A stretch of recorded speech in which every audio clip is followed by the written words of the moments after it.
చెప్పు. లంచ్ టైంలో మీరు ఏ ప్రేయర్ చేస్తారు?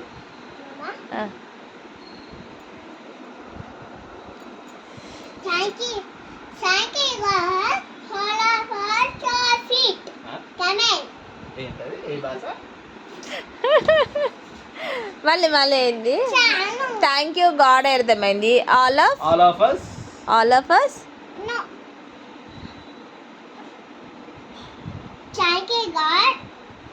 Thank you God it's lunch prayer. Google జున్నుగడ voice lunch prayer.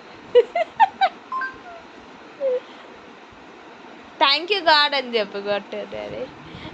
Hi friends, చూడండి మాకు జున్నుగాడు స్కూల్లో thank you God for food and prayer. జున్నుగాడుకి వాడికి పాపం మాట్లాడానికి సరిగా ఇప్పుడిప్పుడే కదా మాటలు వస్తున్నాయి. మాకేమో అర్థం అయితలేదు. ఎప్పుడు అర్థం కాకపోయినా గూగుల్లో సెర్చ్ చేసాం. కొంచెం మాకు హింట్ తెలిస్తే గూగుల్లో సెర్చ్ చేస్తాం. దాన్ని బట్టి జున్నుగాడికి నేర్పిస్తాం అనమాట. చూసినారు ఫ్రెండ్స్, ఇప్పటిదాకా జున్ను ఏమన్నా మీకు ఏమైనా అర్థమైందా? మేమైతే ఖచ్చితంగా గూగుల్ చేస్తాం. అప్పుడు మాకు అర్థమవుతుంది వాడి భాష.